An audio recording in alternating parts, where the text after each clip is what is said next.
Radio Pays. Mal-être et difficultés du monde agricole depuis ces dernières semaines. Les prises de parole se sont multipliées pour mettre en avant les nombreux problèmes que rencontrent les agriculteurs de Guyane, car les récents suicides survenus à Makouria et à Montsinéry viennent à nouveau révéler, souligner en quelque sorte combien les difficultés sont nombreuses. Problèmes d'accès aux exploitations, alimentation en eau, électricité, lourdeur administrative, sans parler des subventions qui parfois tardent à être payées, et la question, l'éternelle question du foncier, avec des dossiers d'attribution foncière refusés et la SAFER qui se fait toujours attendre. Pour en parler, Christian Epailly est avec nous ce matin. Bonjour. Bonjour. Et merci d'avoir accepté notre invitation, Christian Epailly. La SAFER a officiellement été lancée en mai 2021. Vous êtes depuis maintenant un peu plus d'un an président de cette SAFER, donc Société d'aménagement foncier et d'établissement rural. On vous avait reçu il y a un peu plus d'un an maintenant pour à l'époque parler de la création de la SAFER. Un an plus tard, on en est où ? Bien, un an plus tard, donc on n'est toujours pas au même stade du départ. On a quand même avancé, on a quand même évolué. On a mis en place, comment ça s'appelle, la structure. Elle est enregistrée au registre du commerce. Les dossiers d'agrément pour le président, qui normalement était une formalité, a été déposé depuis en septembre 2021. Le dossier d'agrément de la SAFER a été déposé aussi en septembre 2021. Oui. Et jusqu'à la date d'aujourd'hui, il n'y a rien de nouveau qui a avancé. On a eu des réunions au ministère de l'Agriculture. On a eu différentes réunions avec la préfecture. Et on constate qu'on est toujours plus ou moins la case départ au niveau des agréments. Et comme j'explique, tant que la SAFER n'est pas agréée et tout, on ne pourra pas régler le problème foncier de la Guyane. Et chose qui est plus grave, c'est que depuis quelque temps, sur les 1700 dossiers déposés auprès de France Domaine à l'époque, il y a beaucoup de pluriactifs ou d'autres personnes qui ont demandé 1 hectare ou 2 hectares. Ces dossiers sont rejetés systématiquement. Et dans la lettre de rejet, c'est bien précisé, avis défavorable.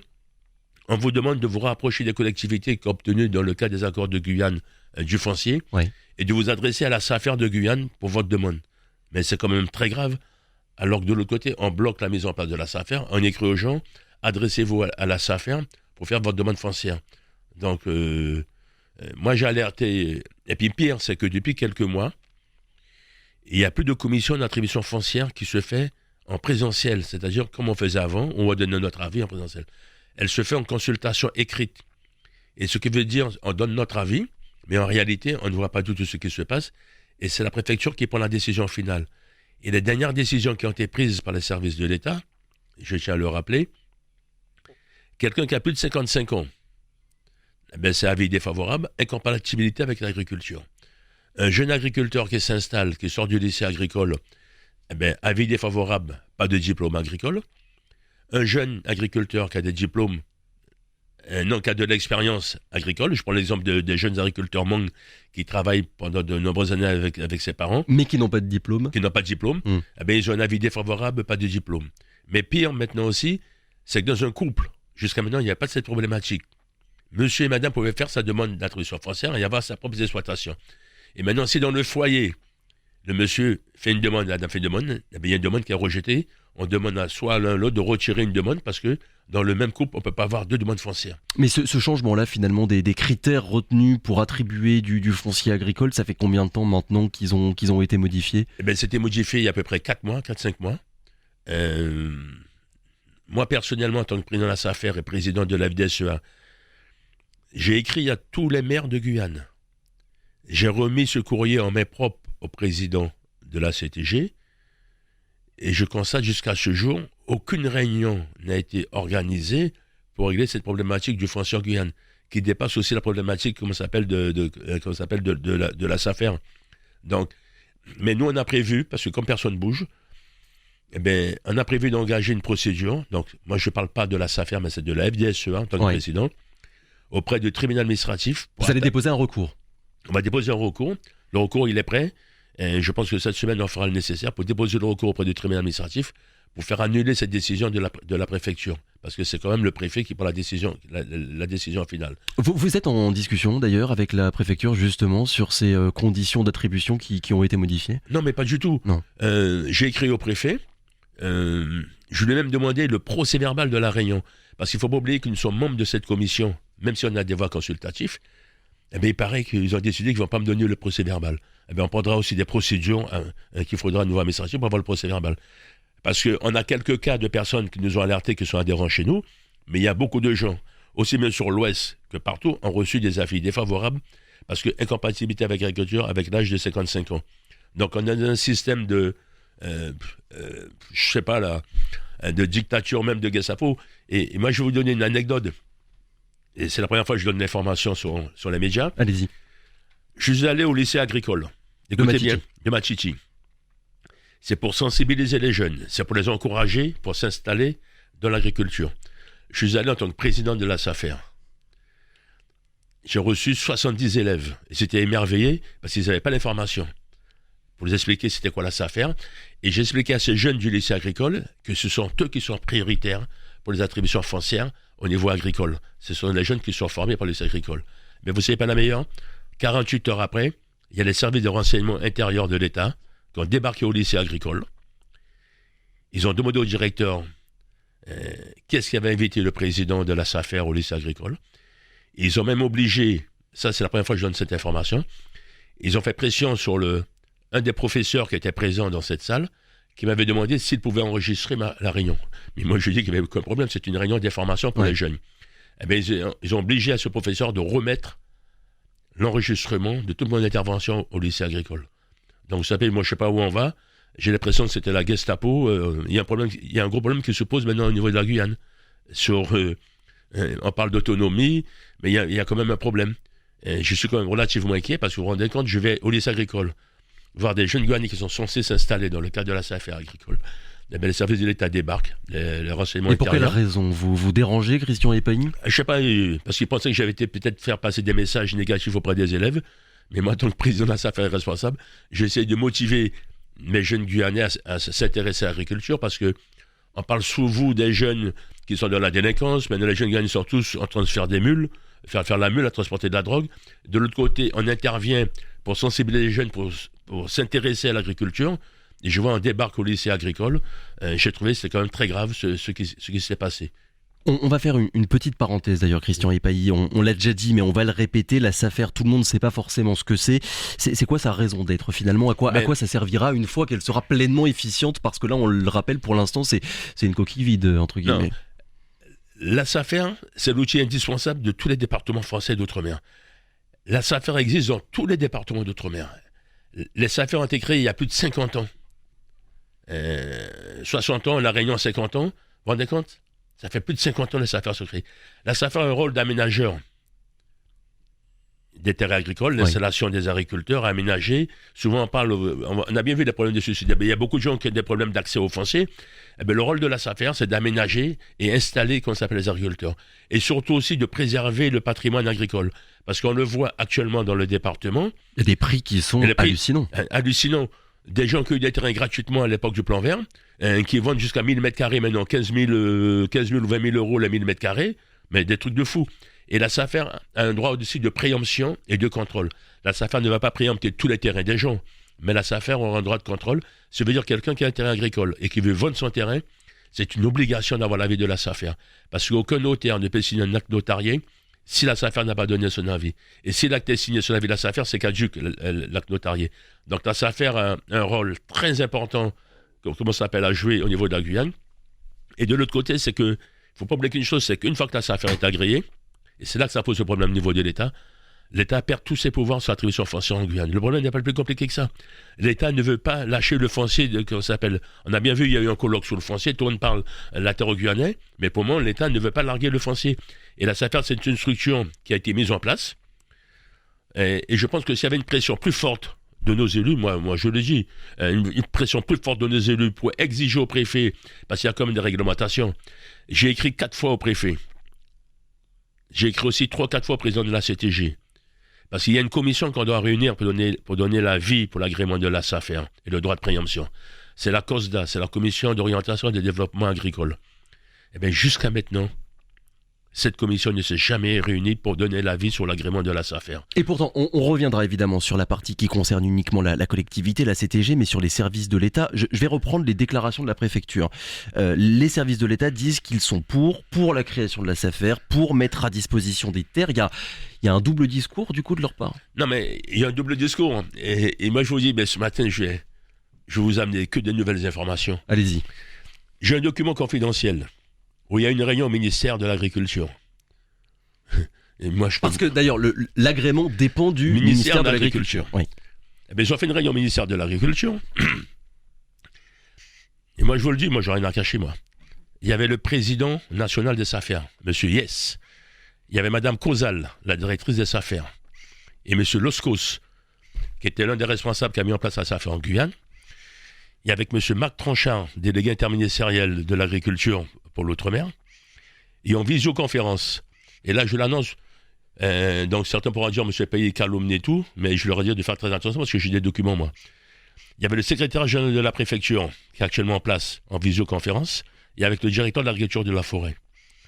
Et bien, dans le document, c'est marqué qu'on fera tout, pas d'agrément, on fera tout pour bloquer, pour pas que les choses avancent, de manière à ce qu'on attende la date anniversaire du président pour le faire remplacer.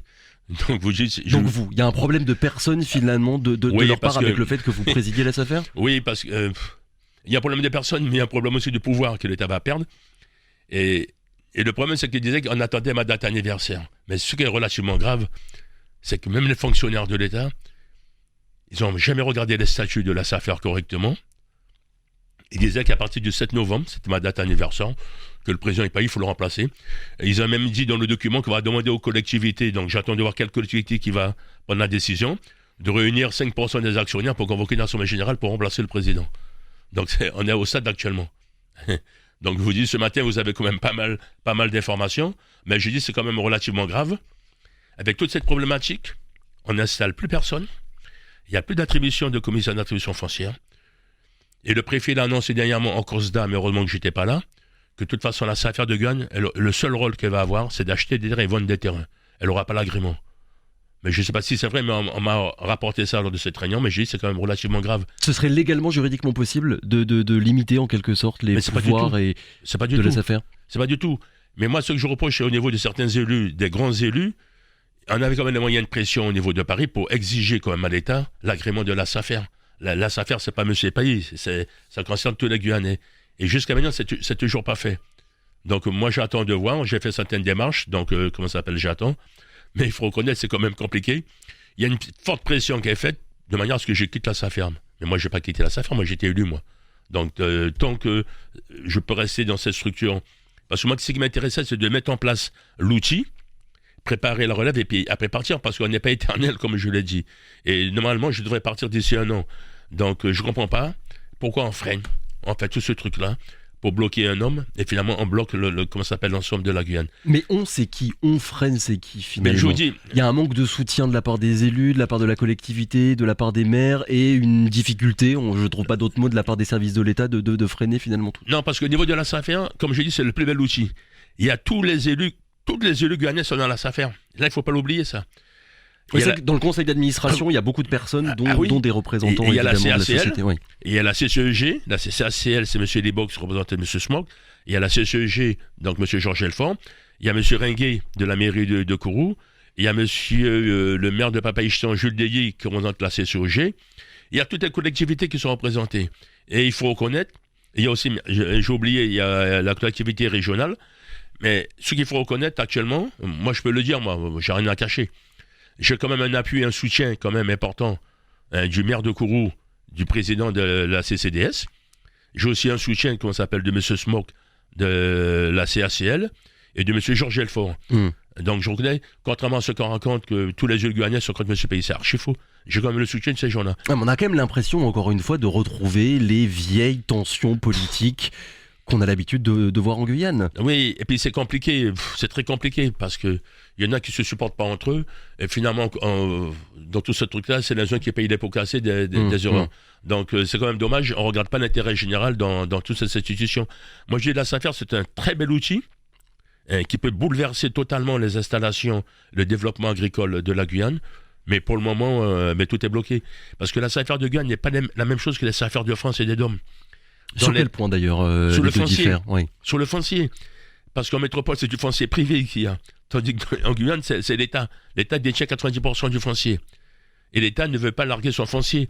Et on voit très bien, il y a certains dossiers qui passent sans que la profession soit au courant, où il y a des multinationales qui arrivent à avoir du foncier en Guyane, et le propre Guyanais dans son pays n'arrive pas à avoir le plein de terre dans son pays. Donc, toute la problématique est là. Mais pour régler ce problème-là, je pense qu'il faut avoir des élus de poigne, qu'on puisse dire au préfet, maintenant c'est bon, il faut agréer la SAFER, et surtout exiger au préfet de convoquer la COSDA, qui est la Commission départementale d'orientation agricole. Il semblerait que la dernière fois, le président Servet l'avait mis à la signature du préfet, ce fameux document, et le préfet a dit qu'il ne signe pas ce document pour l'agrément de la SAFER. Pour quelle raison? Mais il a dit qu'il ne signait pas. Et puis finalement, on a retiré ce dossier de l'ordre du jour. Donc c'est pas... il y a un gros problème quand même. D'ailleurs, Christian Epailly, puisqu'on parle de foncier, on est toujours sur cette base de 20 000 hectares mis à disposition de la SAFER. C'est ce qui avait été signé en 2017 lors des accords de Guyane. On est toujours sur cette base-là? Oui, c'est signé dans les accords de Guyane.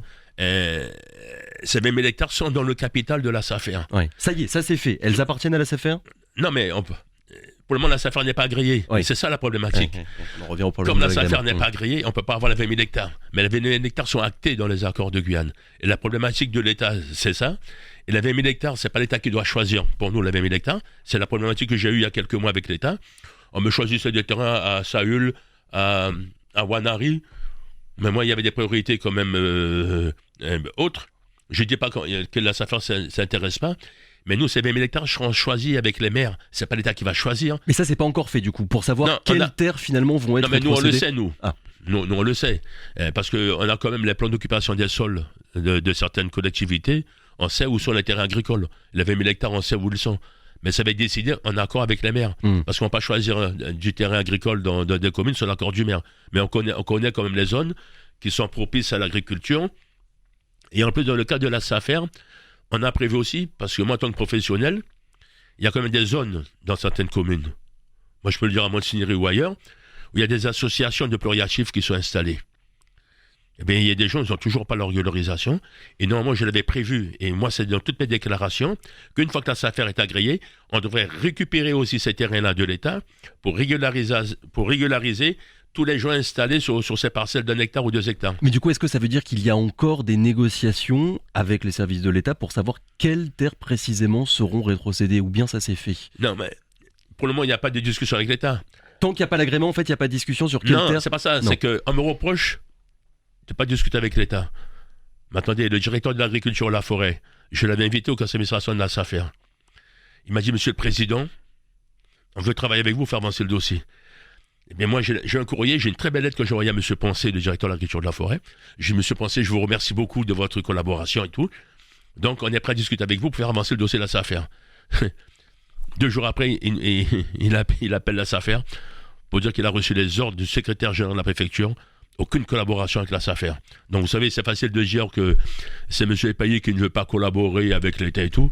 Mais il faudra qu'on arrête, hein, parce qu'il a reçu des ordres stricts de ne pas collaborer avec la SAFER. Mais pire encore, le sous-préfet de Saint-Laurent, moi je vous donne plus d'informations ce matin, on devait aller sur le Maroni avec la SAFER pour voir la problématique du foncier. Et ben, on a reçu un courrier, la SAFER n'est plus souhaitée dans la délégation pour le sous-Maroni. Mais moi simplement je dis au sous-préfet de Saint-Laurent, j'ai pas attendu que le sous-préfet arrive en Guyane pour aller visiter mes communes du Maroni, moi. Donc pour vous dire les relations. Là, on en est aujourd'hui à un blocage qui m'a l'air quand même assez quasiment impossible à arrêter. Non, c'est pas impossible. Lorsque les gens vont bouger, vont se manifester, vous allez voir. Parce que si on cherche qu'il y ait du désordre, de la révolution pour faire avancer le dossier, eh bien, il va l'avoir. Et je pense qu'il y a que comme... C'est dommage. On discute, on n'arrive jamais à faire avancer les choses dans la discussion. C'est toujours en bloquant, avec le désordre, qu'on arrive à obtenir des choses. Et je pense que c'est aux gens maintenant à bouger qui sont concernés par la problématique du foncier. Est-ce que c'est malheureux de présenter en quelque sorte les choses comme ça, mais est-ce que les drames qu'il y a eu tout récemment et la mobilisation de la profession agricole de ces dernières semaines, ça commence à faire bouger les choses? Est-ce que vous sentez qu'il y a un petit peu un changement de braquet, une prise de conscience que la situation, elle peut plus durer? Non, le seul braquet qui a changé, et c'est quand même très grave, c'est qu'il y a des agriculteurs, et moi je connaissais les 2 qui se sont suicidés, les 2 derniers, Il y a un qui m'avait acheté des plantes d'ananas sur mon exploitation et mes bananes, qui avait une très belle exploitation. Le deuxième, M. Grodon, j'arrive et j'ai pas compris, moi j'étais à Paris, parce que je me suis réveillé, j'ai vu à 6h du matin, suicide, M. Yves Grodon, ça m'a fait drôle, parce que ce monsieur-là, c'est moi qui m'étais battu pour lui, pour l'avoir du foncier sur Préfontaine. C'est quelqu'un qui bossait beaucoup, qui était toujours en conflit avec l'État, parce que ses affaires n'avançaient pas, les affaires des autres avançaient. Donc, et je vous dis, suite à ces 2 drames qu'il y a eu, eh bien, on a mobilisé tous les services de l'État pendant 3-4 jours, tous les week-ends, pour accélérer le versement des aides. Vous croyez que c'est sérieux, ça? Les fonctionnaires, les mères de famille ont travaillé samedi, dimanche, jusqu'à minuit 2h du matin, pour accélérer les versements des aides. Ouais, c'est vrai que le retard des paiements de subventions, la lourdeur administrative, ça fait partie la liste est longue de tous les problèmes qui reviennent depuis ces dernières semaines. Et beaucoup de gens, contrairement à ce qu'on pense, tout le monde est concerné, aussi bien les jeunes que les moins jeunes, tout le monde est concerné par cette lourdeur. C'est beaucoup trop long. Et maintenant, comme la CTG maintenant gère les fonds européens, souvent on nous dit oui, c'est la CTG qui traîne. Vous vous rendez compte, j'ai un exemple. J'ai un agriculteur à cacao. Moi, je donne son nom, c'est M. Total Alex. Son dossier est passé en commission au mois de septembre 2021. Vous vous rendez compte? Bon, plus d'un an.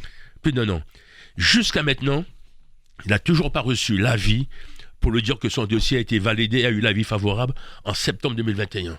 Et l'agriculteur, il attend. Et de l'autre côté, il a du matériel, il a des choses à investir. Jusqu'à maintenant, il n'a toujours pas de convention signée. Donc la problématique vient de tout ça. C'est la lourdeur administrative.